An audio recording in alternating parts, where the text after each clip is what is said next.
Welcome to the BNB Investing Podcast for real estate investors.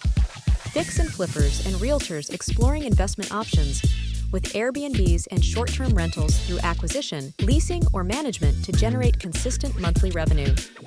Join us for a chat with experienced and successful short-term rental investors to hear their story of how they got started and created wealth by building scalable businesses.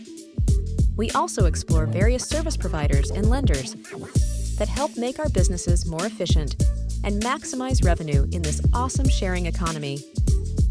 Welcome your host, Rich Monroe. Play around with it. Yeah. All right. So we are live. This is Rich Monroe with BNB Investing Group. Thanks so much for jumping on this week. We've got a lot of stuff to cover today. We've got my friend Bram from AirDNA, and we're going to kind of walk through some of the changes that have been made on the platform. And then we're also, first, before we do that, we're going to kind of dig into what's been going on in the short-term rental market with occupancy levels. We're going to look at general in the U.S., and then we're going to also take a look at what's going on in the Atlanta market, since I know a lot of our members are kind of here locally in Atlanta. So just a reminder, BNB Investing Group helps investors navigate short-term rentals, and whether you're looking at doing acquisitions, master leasing, or if you're managing properties for other investors, we like to explore the differences, the pros and cons, and kind of how to build scalable businesses. And so if you're interested in learning a little bit more about how BNB Investing Group can help you with that, feel free to reach out to me directly. We can have a quick call. Check in on what your goals and objectives are and see if this might be a fit for you if you're ready to kind of build a scalable business. For those of you jumping on, just as usual, please shoot a quick yes in the comments if you can hear me okay. It'll also be helpful too as we dig into this. Just let me know what market you guys are jumping in from, and we can kind of guide some of the questions towards the end of the call towards what's going on in different markets as well. So Bram, thanks so much for taking the time today to join us.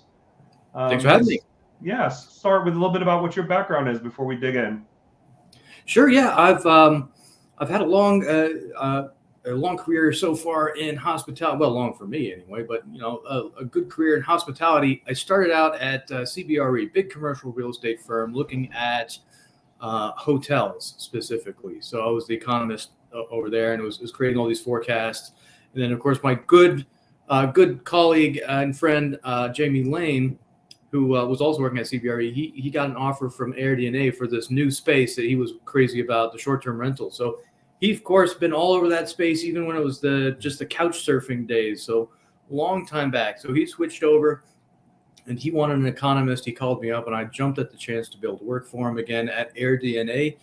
And it's been a very interesting year that I've been working with them, learning the ropes, as it were, for the short-term rental and all the new faces and sort of the nuances, I guess, between hotels and short-term rentals. All right, very cool, very cool. So yeah, there's definitely some similarities, especially when we look at revenue management and things of that nature that have a big overlap into the hotel space. And so for those of the folks that are kind of brand new to AirDNA, we do have a few of those. I think most people are already using AirDNA as they kind of look at different property opportunities and search different markets. Give us a quick brief overview, if you don't mind, just on the basics of what AirDNA is and what you guys do for Sure. short-term rental space. Yeah, we're in the business of providing data. So what we do is scrape every listing every day on Airbnb and VRBO. We also look at Booking.com, some other sites as well, but those are the two big players that we get our data from. Again, we scrape it every day so that we can provide regular updates on the availability of rooms in your area, the pricing that is occurring, and broader aggregate strategies as well. So it's useful for the operator because you can benchmark your property against others as well as entire markets if you'd like. So we also collect data from about 1 million actual properties worldwide to check our accuracy. And we've been in this business longer than any of our competitors. And it's my personal opinion, we've got the best quality data. Okay. Well, you may be a little biased there, but that makes sense. So what have we been seeing as far as occupancy levels? I know there's been a lot of rumblings amongst a lot of the hosts, really in most markets, about kind of a little bit of a downtick in occupancy levels year over year. I know we all got spoiled during COVID and just after COVID with inflated not only occupancies but also nightly rates. And so, Sure. what can you tell us about what's kind of currently going on with that? Yeah, and I have some charts in the presentation. I don't know if you wanted me to launch into that, or I could just give maybe a just sort of generalization. Yeah, let's. Well, you want to start with the generalization, and then we can dive in to the slides if you'd like. Those of you guys that have just jumped on, please let us know what market you're in. If you wouldn't mind just putting your city that you have short-term rentals in, or you're looking to add short-term rentals, so we can kind of see what market. And we'll have some time towards the end of this as well for any questions. But yeah, Bram, let's just go ahead and jump right into the slides. See what it looks like. That sounds great. I'm going to share. I'm going to share my screen and start the slideshow in that order. But I'm very excited about this presentation.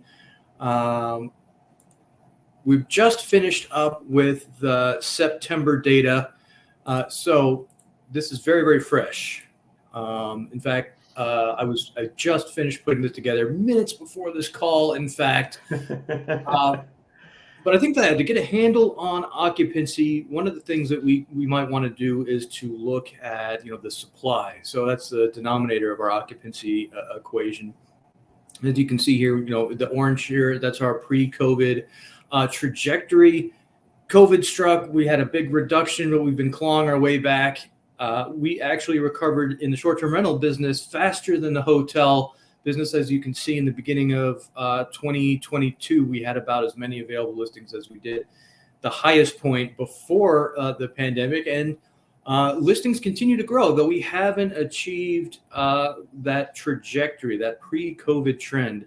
We're certainly narrowing that gap as a nation as a whole. If you look over here on the right, this pre-COVID trend, I gotta say, is a little bit biased upward, because we did have a Super Bowl right before COVID struck back in 2019. You can see that in that spike there.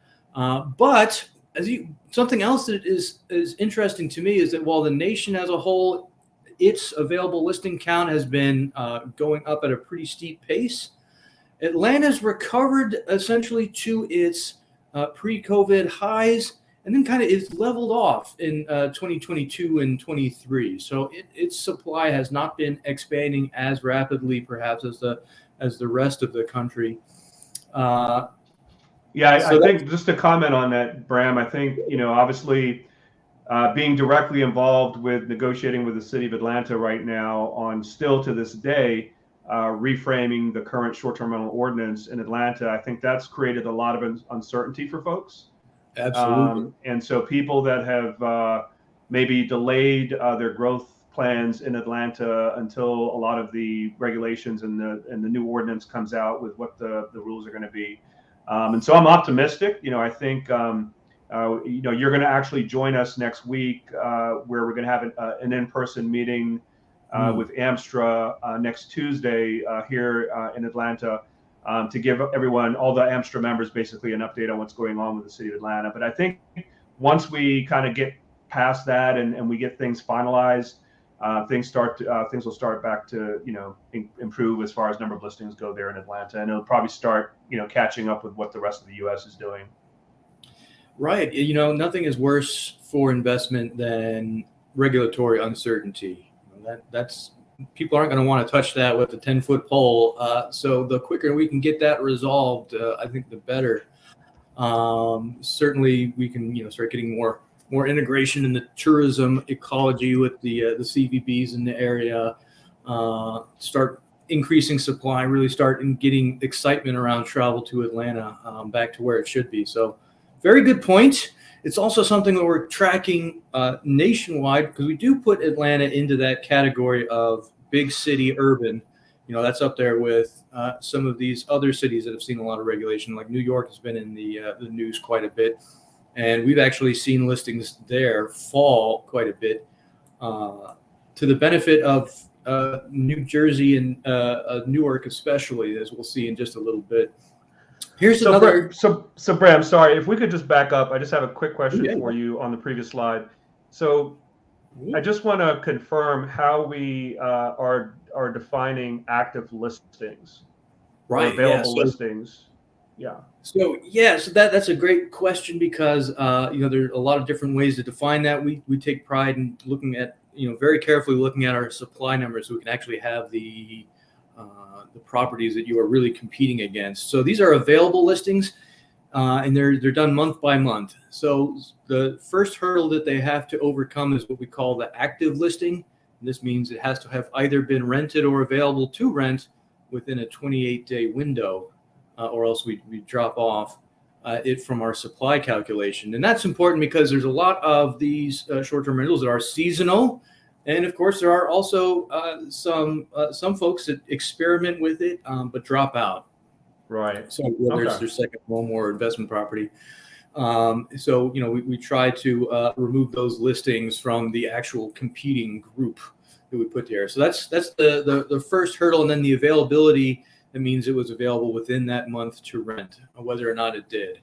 Got it. So that makes sense. That'll take care too of some of the seasonal supply as well. Not as important as in Atlanta as some markets, but you can see over here on the left, there is a real sort of seasonal component to the supply. We have this little dip in February usually, and then we have a lot of people joining into the market to take advantage of the summer travel season, and then it levels out towards the end of the year, again dips in February. Makes sense. Something interesting about this September, nationwide, we did see an increase in supply. We don't usually see that in September, but we did this year. Does that help, Rich? Yes. That's okay, perfect. great. Thank you. The next graph is kind of illustrating maybe that point that you were making about Atlanta and sort of some of the regulatory uncertainty. The supply here, this is growth, I should point out here. All of these are growth numbers year over year. We've got the nights supplied in orange, and the nights demanded in blue. And you can see we had very strong numbers in 2022, right up until about September, when both supply and demand growth shrank pretty severely. And we've seen sort of constrained numbers since then. September was a very exciting month for Atlanta because we finally see supply and demand reaching something of an equilibrium, a balance here. So September, we didn't see occupancy slip very much on a year-over-year basis, whereas in previous months, when that orange bar is taller than the blue bar, that means supply is outpacing our demand. And that's happened for a lot of 2023 as well, even though that supply, I should point out those supply nights, that growth has been pretty low relative to previous years. So to look at the occupancy, let's look at national on the left, and then Atlanta we can talk about just a second here on the right. But yeah, this speaks exactly to what you were talking about earlier, Rich, about the highs of 2021 when we came off of the restrictions. The hotels were still closed. Some of them were still moldering from turning the AC off. They weren't in a position to supply hospitality. Short-term rentals stepped in, and we saw unprecedented performance. Probably won't see performance like that ever again in this business, barring another global epidemic. Knock on wood, we don't have one of those. Right. But we did see occupancy, weaken, soften a little bit in 2022. Why? Because all of that supply started coming back. Oh, sorry. Little tape delay. Yeah, so we saw the supply come rushing in at 2022 to see or to take advantage of some of those outsized performance gains. When the interest rates hit, that did slow down, but sort of in 2022 we did see a pretty big expansion of supply, and throughout 21 as well, and that lowered occupancy. Something that I've been following closely is 2023 occupancy. Is it closer to 2022, which was still elevated, or was it reverting back to pre-pandemic levels like in 2019? For the nation, we were pacing pretty close to between the two of those, right square in the middle, until the summer travel season, and then we hit 2022 levels or very close to 2022 levels nationwide, which is exciting. Until August, what a disaster. We had heat wave. We had a hurricane in Florida. We had wildfires in Canada that were sending smoke all throughout the Northeast. Terrible fire in Hawaii during a time period in which a lot of people usually travel there. And so it was not a terrible, but not as great as we could have had for August. We actually saw occupancy dip below 2019 levels for the first time in a long time, since early 2021. So I was worried this might be the start of a trend. Luckily, September, we started cleaving much more closely to the 2022 levels. In fact, only about 1.2% lower than 2022. So that's, I think, good news. We also have some pacing data we'll look at, which is giving us some good forward signals for the nation. Now, Atlanta's a little bit different. It's a little bit less regular. As you can see, the seasonal bump is not as large for Atlanta as it is for the rest of the nation. We also saw in 2020 that we had high occupancy. I think that was more due to the supply rather than demand, but we still did see very strong performance in 2021, and that calmed down in 2022. Now that we're in 2023, it's that sort of gray line here on the bottom, and it has kind of been trading off a little bit these last few months with 2019 as far as which one is greater. So in July, we had higher than pre-pandemic levels of occupancy, but in August, we had lower. Now that we're in September, it's pretty much exactly on 2022 levels, which is lower than 2019 levels. So a little bit more complicated picture for Atlanta, but it is a less seasonal market, so we are looking forward to the holiday season and travel to Atlanta to help us with our occupancy there. If we move on, this is national. If we look at this is location types. And this is the story that we've seen since the recession, is that who's growing the fastest? It's actually small city, rural, and mid-sized cities. So people were looking for out-of-the-way places in these less densely populated areas. And, of course, beach resorts as well. And those grew pretty swiftly at the very outset of 2021 and 22. They've calmed down a little bit since then. And now mid-sized cities and small city rural are still continuing that incredible growth pattern. So large city urban, though, it did pick up in September along with the rest, though it is the slowest growing of all the locations as far as the demand growth. And some of that has to do with regulation in these large city urban. That is primarily where we see regulation that bans STR. So if we look at some of the top cities in 2019, for example, what were they? New York, San Francisco, Seattle, Washington, D.C., Los Angeles, and all of these have had very large supply reductions. Atlanta had large supply reductions. We were able to get those back, but again, our supply still is constrained by that slower growth rate that you see, and that's constraining the demand expansion that can occur. So that's demand growth. ADR growth, we did see a good bit of ADR growth nationwide in September. You can see those orange lines there. That's September compared to the blue lines in August. Every place had higher, every location type had higher growth in ADR, with the exception of large city urban again, and that's where Atlanta lands in that location type. Still, the ADR growth in large cities was not the lowest. That was in the suburbs. And it's pretty much tied with Destination Resort and Mountain Lake. Now, something of interest, I think, to all of your guests on the webinar today would be something we're rolling out. It's our repeat rent index.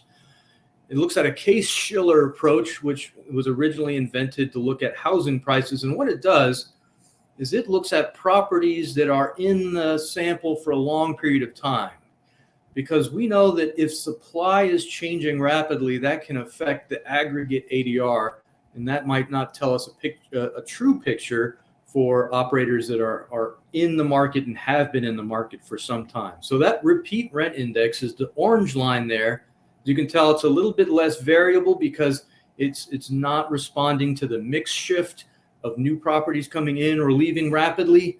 The orange line better reflects what you might expect to see if you were operating throughout the same or throughout this entire period with the same property. Mm-hmm. Now, good news and bad news with this. One of the good things is that the reduction that we saw in ADR in July, that was only due to mix shift. The bad news is, though, that the increases to ADR that we saw nationwide in September are also just due to mix shift. In fact, ADRs have been pretty constant from about April. And of course, everybody listening right now, you can chime in and say if this has been your experience or if you've had a lot of ADR growth or even ADRs retract. If we wanted to look at the same thing in Atlanta, there's a similar story. At the beginning of 2022, when that supply was expanding rapidly, a lot of the supply was a little on the lower priced end, and that means that our repeat rent index, and I apologize for reversing the colors for Atlanta, but our repeat rent index, which is blue, is higher up than orange. But since then, our mix shift has been more on the positive side, and that means most of the ADR gains, if not all of them, that we've seen in 2023 are due to mix shift rather than actual rent appreciation for existing properties. Now, that's on average, so your mileage may vary. But I will say that is a pretty consistent picture across the board. These are our top 50 markets. They include big cities. They also include destination resorts in the coast and in the mountains. But our 50 big top markets, this arrow here is pointing to Atlanta, but there are lots of others as well. And you can see here that for most of these, the ADR gains that we've seen in September are mostly due to shifts in mix. Existing properties have not been able to raise their rates a whole lot. And I think that really speaks to the inflation weary consumer. They don't want to spend more money than they did last year on their vacation, as they're already being pinched by energy prices, food prices, and of course, rent, which is a big part of that basket. One interesting thing that I'd like to point out is that New York over here in the far left, biggest ADR increase of all the 50 markets, and that is right after they announced we're going to enforce all of this regulation. Well, if you notice, the orange dot is actually negative, and that is to say that all of that big increase in ADR is mix shift. In New York, we know that is due to a lot of lower priced properties leaving the market because of those enhanced regulation enforcement that's undergoing there. Meanwhile, who's positive? Newark, New Jersey. And in fact, their orange dot is even above their blue dot. And the reason there is, I think if you can't find a short-term rental in New York, you're going to go down the street to Newark, perhaps, and take a train into the city. Makes perfect sense. It's another reason why regulation is not always as effective as intended, as people will start substituting and moving themselves around. So that is ADR. If we look here at demand, there is Jersey City, Newark, New Jersey, biggest increase in demand by far, 50% year-over-year increase in demand. It's been a strong market all year, but September it jumped from about 25% up to 50%. And again, I think it has to do with that regulation. Atlanta down here, it's a little bit on the lower side, but it's not negative. So that's something. It's around 8 to 9% increase there. If you'll notice, Cape Coral, Fort Myers, they're recovering still from Hurricane Ian, and Maui, of course, along with the rest of the Hawaiian Islands, recovering, of course, from the terrible wildfires that hit Lahaina. If we want to look at some pacing, I've got the Atlanta pacing. The Atlanta pacing, as you can see, this is the on the books demand. I don't have the national on me, but I can tell you that the national has holiday pacing a little bit slower, looking at November, December between 9 and 10%. Whereas if we look at Atlanta, our pacing is actually about 15 to 20% higher for the months October, November, December, which is really great.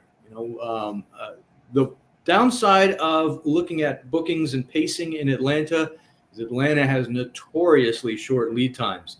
So as you can see there, the number of bookings drops off that we have on the books from October to November very, very sharply. upshot of that is, of course, these negative numbers over here in February and March and probably aren't as meaningful as the numbers that come earlier in the year, October, November, December. Those are the ones I'd probably put the most faith in, and those look very, very nice. So it looks like we're going to be having some pretty healthy demand growth in Atlanta over the holidays. Just some fun stuff, just some fun things that we were looking at as well. You know, there's a bunch of different markets that are looking at Halloween as a new destination holiday, which I think is a lot of fun. So New Orleans, Los Angeles, Orlando. But you know what? Salem, what is America's most bewitching seaport, I think is probably embracing the Halloween idea more so than any other market in the U.S. Funny thing, though, of course, if you've ever been to Salem, full of historical buildings, very difficult to get new construction going in Salem. So the demand that we can accommodate didn't see a really big jump, but the revenue did. So that indicates to me that when you've got this big demand increase, but no extra supply to accommodate that, then the relief valve is going to be on our ADR. So that's Salem. So it's a little bit of a revenue lift for spooky season. The other nationwide story that we're following closely, and this is going to happen next month, is the F1 Las Vegas Grand Prix that's going to be occurring. So this is the first time since 1982 that they've had the F1 race in Las Vegas, and it is really increasing their demand. So 200% increase. So they're tripling the demand over that weekend compared to just last year. And those ADRs, of course, from F1 fans are also pretty meaty as well. So, you know, that's kind of an interesting study to me about events and how they can really power demand increases. So, you know, for Atlanta, for instance, the Super Bowl brought a lot of supply and demand as well in 2019. And here we're seeing a similar story for Las Vegas in November. So anyway, that's sort of my overview, just looking at Atlanta and U.S., some of the big trends that I prepared for this group. Yeah, very, very, very interesting, Bram. I think there's a couple things on there. You know, I know that when I had Jamie on with us a few months back, he updated us on, I think it was the month of July being like the highest booked properties globally in history for short-term rentals. Yes. Has that been a continuing growth trend, or was that just kind of because it was the middle of the summer and that was kind of a one-time hit? Well, that is an interesting data point. July was a very, very big month. August too in the U.S. that was, I believe, the biggest August demand that we've ever seen. However, the year-over-year change was not quite as great. So it went down from maybe about 12% year-over-year in July to more like 8% in August. That's come back in September. So, you know, to more generally answer your question, I was really, I've been really worried and obsessing over this occupancy and these demand growth patterns. And we did have such a strong summer up until August. I was very concerned that we might be seeing a reversal of that really strong demand trend that we saw at the beginning of the season. But luckily, I think that is just a one-off because of that heat wave, which affected a lot of drive-to markets, Atlanta included, Hotlanta, as they call it. Not the most fun in August. I live in the area, so I can attest to that. But we've had a nice September, and the nation has seen that as well. So I'm thinking this holiday booking, it looks very, very strong for the nation as well as Atlanta, which looks particularly strong from a pacing perspective. But I think that demand growth, that trend is going to continue. And we are going to see higher demand growth this year than we were forecasting at the beginning of the year, certainly. And what are your thoughts about, you know, future occupancy levels? And I thought it was interesting that you pointed out on the ADRs that even though it appeared on some of the stats that it was an increase, but a lot of that's due to the change in some markets in terms of the mix of the type of property versus one bedroom versus luxury, for example. You know, so when I'm looking at new markets, And we're gonna briefly take a look at the new platform as well to see where you go to look at this. But I'm always looking at year over year, the nightly rate, how it's performing this year compared to last year.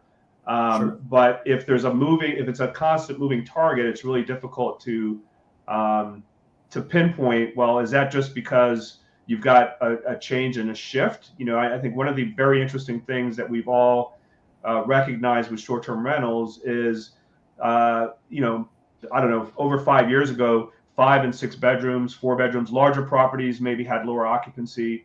That's obviously recently or over the last several years changed, where folks have recognized the economic value in staying in larger homes, and larger groups are traveling together, larger families, and it's definitely an economic benefit over hotels.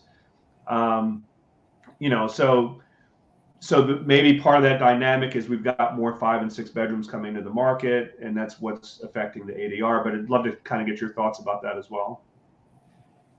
Yeah, that's a great question, and it's really what motivated that repeat rent index is, as you say, the big changes to supply and the fact that the new supply looks different than the old supply. And Airbnb they've taken notice of this as well. If you remember the summer release that they had, they were really trying to stress the individual rooms, the private rooms over entire homes. So, because they've seen a lot of growth in that area, and they're looking to find other avenues where maybe they can replicate that success, and maybe private rooms was one thing that they could try. So that repeat rent index is our attempt to try to capture some of those dynamics. They're looking kind of flat this year, ADR on a national level with that repeat rent index. And I think the big reason for that is that we have a lot of inflation. Wages aren't really keeping up with inflation. We've seen a little bit of progress here and there to try to correct for that. But people are really looking for value. And if they see the price tag is a lot higher for their vacation rental this year compared to last year, they might back off and think about something different.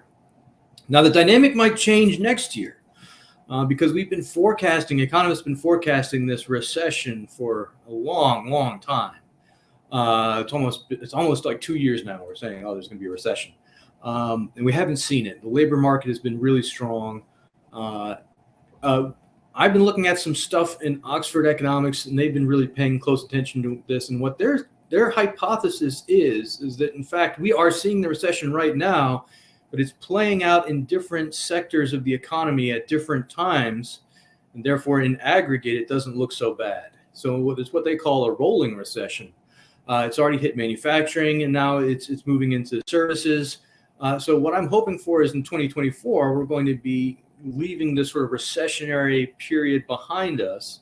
It's not something to be necessarily as intimidated by, because, again, we're in the midst of it.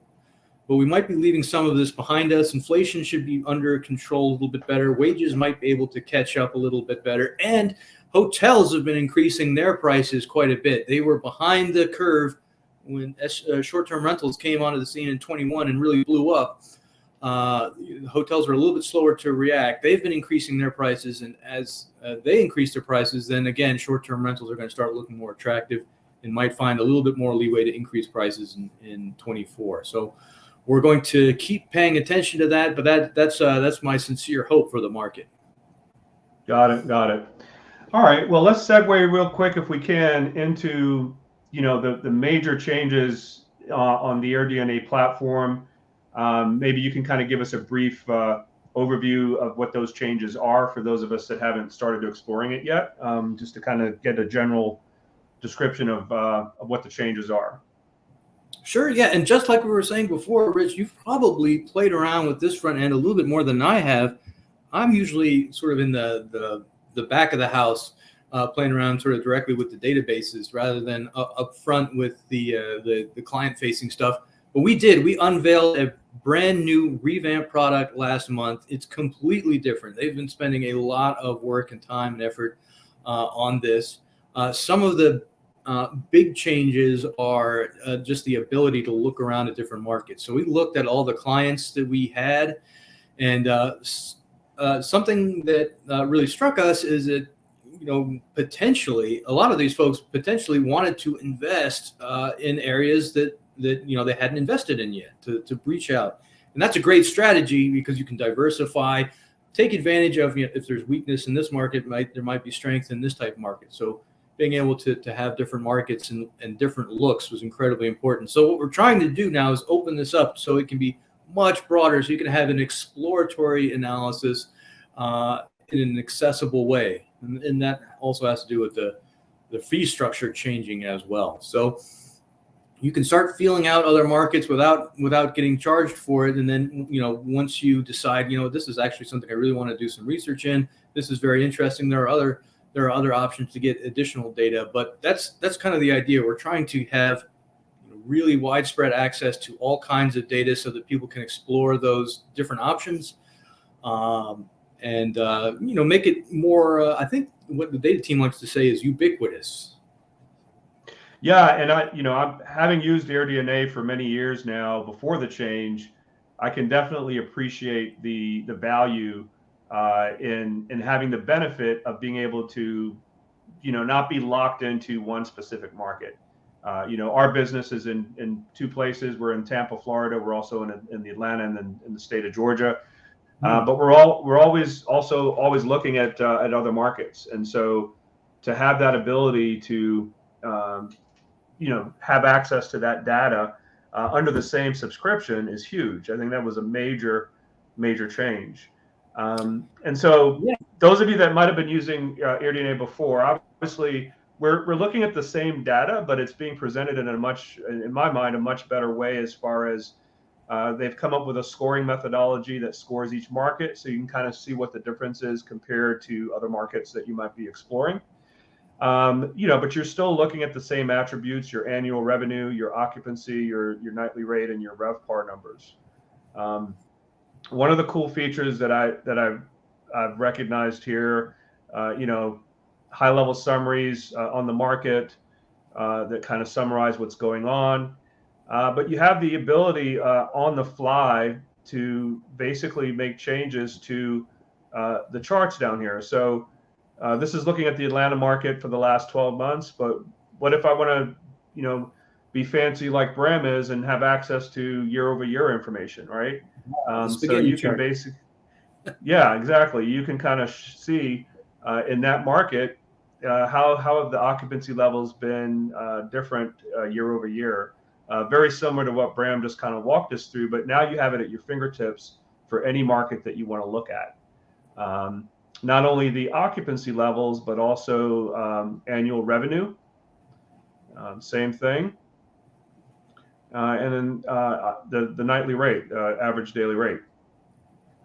And so you can kind of, depending on your market that you're researching, not only just look at that prospect property in that neighborhood, but also kind of look at the general market and see what the trends are and see what direction they're going in.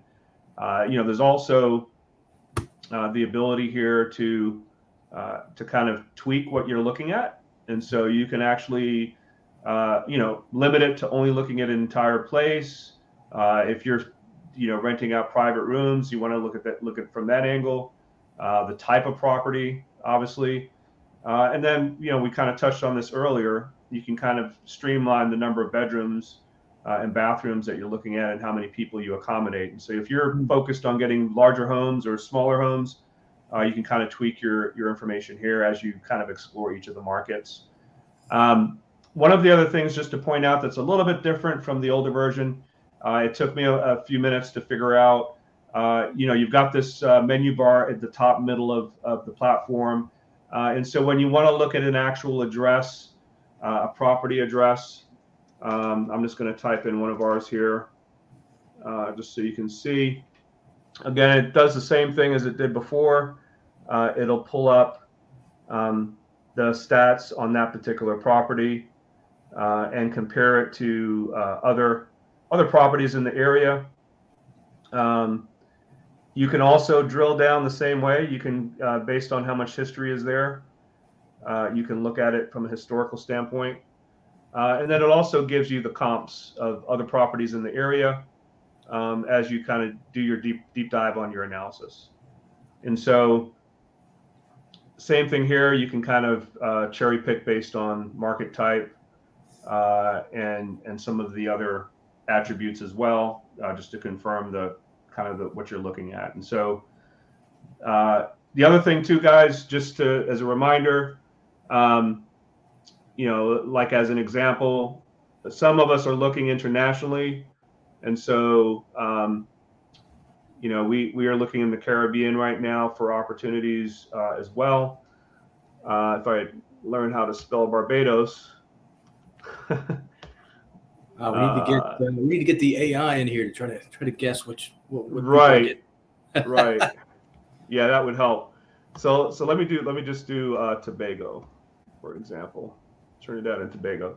So not only for locations in the United States, but you can also explore markets internationally, providing the same data, right? And so, as you're exploring possibly where you want to go for your next vacation, and you want to look at some of those opportunities, you want to understand how many listings are in that market, what's the average occupancy and nightly rates as an average.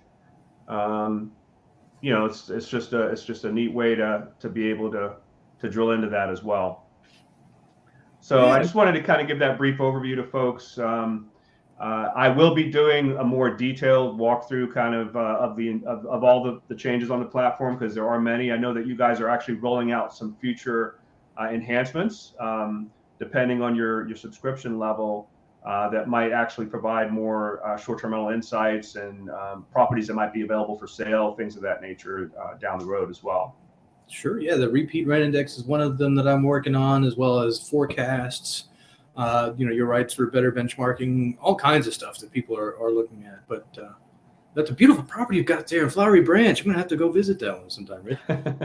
Yeah, absolutely. It's available for rent. It's a rehab project that we worked on that we've been listing it as a short-term rental for the past 4 or 5 months, and it's been going pretty good so far. Excellent. Yeah, a lot of rehab opportunities up in North Georgia. Well, a lot of people don't know, Lake Lanier has over 11 million visitors each year, and it's actually a little bit more than Disney does in Florida. So, it's kind of like a hidden secret a little bit. Except for those 11,000 or 11 million people. Yep. Yeah, exactly. Right. It's not a secret to them, right? A lot of nice lakes around Lanier. I think the big one. Right. So I don't see any questions just yet in the comments. We did have some folks that were chiming in on where they're at: Jacksonville, Florida; Roswell, Atlanta, Georgia; Norcross, Nice. Puerto Rico, and Maine as well, having properties up there. And so again, I think that's the huge benefit here, guys, is you no longer have to be locked into one zip code or one city on the AirDNA platform. You can kind of at any moment do a global search on any market that you are exploring or looking into, and be able to have access to that data. And so, Bram, I appreciate you taking the time today. This has been very informative with the statistical data, as always. And definitely would hope to get you back at some time in the spring, maybe, to kind of give us an update then. Yeah, I'd love to see how some of these prognostications that I've come up with turn out. Absolutely. There's certainly been a lot of fun talking with y'all. Thank you, Rich. All right, awesome. Thanks, Bram. So again, thanks everybody for jumping on this week with B&B Investing Group. If you are ready to kind of start growing your business and need some help with that, feel free to reach out. We can schedule a quick call to check in with you to see what your goals are, see if you're going to be a good fit or not. Easiest thing is to do is just shoot me a quick message on Facebook Messenger, and we can schedule that quick call. But Bram, thanks again so much for your time. I really appreciate it, and I'll see you next week, next Tuesday.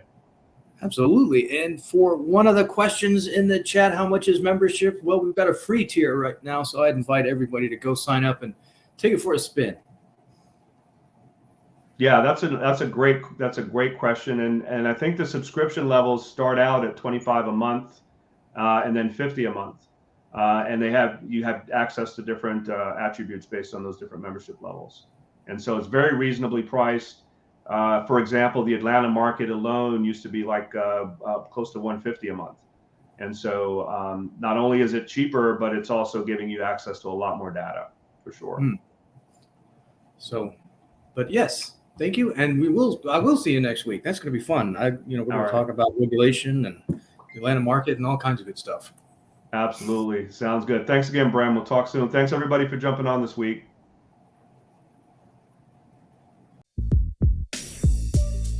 Thanks for jumping on the BNB Investing Podcast this week. Please click on the subscribe and like button below. For more trainings, property tours, and content, you can join my BNB Investing Facebook group by clicking below. If you are ready to grow your short-term rental portfolio and maximize your monthly income, you can click on the link below to schedule a quick strategy call with Rich or someone from his team to see how we can help or point you in the right direction. Stay tuned for our next episode and hope to see you on the BNB Investing Group podcast.